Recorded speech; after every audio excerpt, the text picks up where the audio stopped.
अजित पवार यांच्याकडून धनंजय मुंडे यांची पुन्हा एकदा पाठराखण करण्यात आली। पुरावे सिद्ध होत नाहीत तोपर्यंत कारवाई नाही असं अजित पवार यांनी म्हटलं आणि ठाम भूमिका याबाबत स्पष्ट केली। दोषी नसतील तर मुंडेंवर कारवाई होणार नाही असंही पवार म्हणाले।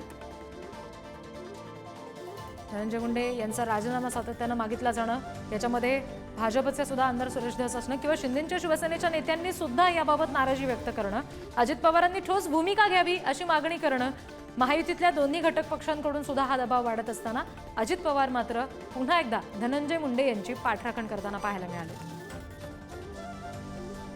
पुरावे सिद्ध होत नाहीत तोपर्यंत कारवाई नाही आणि जर पुरावे सिद्ध झाले नाहीत तर कारवाई होणार नाही अशी स्पष्ट भूमिका, ठाम भूमिका अजित पवार यांनी धनंजय मुंडे यांच्या संदर्भात मांडलेली आहे।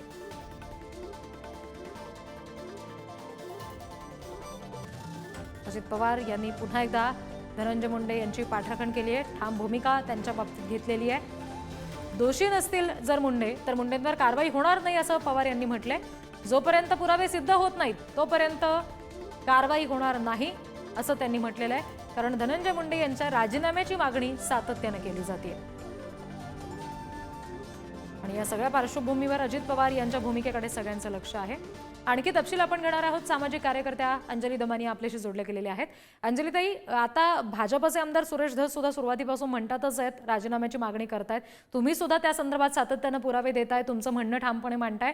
आता तर शिंदेच्या शिवसेनेचे नेते सुद्धा म्हणतायत की आमची याबाबत नाराजी, अजित पवारांनी ठोस भूमिका घ्यावी, पण अजितदादा पुन्हा एकदा पाठराखणच करतायत मुंडेंची।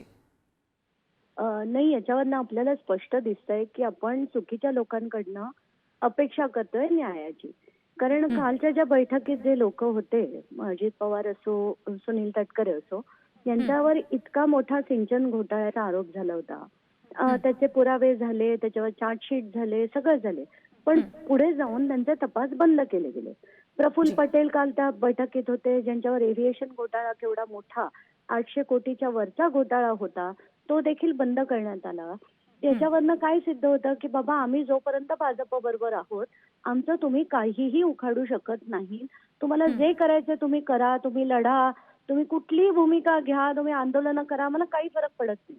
आणि तसंच काहीसं काल त्यांनी त्यांच्या ह्याच्यातनं दिसतंय। आधी म्हणाले पुरावे होत देत नाही तोपर्यंत करणार नाही, आता म्हणे पुरावे सिद्ध होत नाहीत तोपर्यंत काही करणार नाही। कारण त्यांना खात्री आहे की यंत्रणा आपल्या तावडीत आहेत, त्याच्यावर काहीही सिद्ध होणार नाही। त्यामुळे धनंजय मुंडेंना आपण काढायचं कशाला, अशी त्यांनी जी भूमिका घेतली आहे। तर आताच्या घटनेला मला असं वाटतंय की आपल्याकडे आता कोर्ट हा एकमेव मार्ग आहे। कारण सगळ्या माझ्या लिगल रेमेडीज मी करून झालेल्या आहेत। SP ना भेटले, ADG ना भेटले, DG, CM, अजित पवार, अगदी CJN पर्यंत मी पत्र लिहिलं, सगळं करून झालेलं आहे माझं। आता मला PIL करून कोर्टाकडनं जोपर्यंत दणका येत नाही तोपर्यंत काही होणार नाही असं चित्र आता दिसतंय। अंजली ताई, धन्यवाद ही सविस्तर प्रतिक्रिया आपण पुढारी न्यूजला दिलीत यासाठी।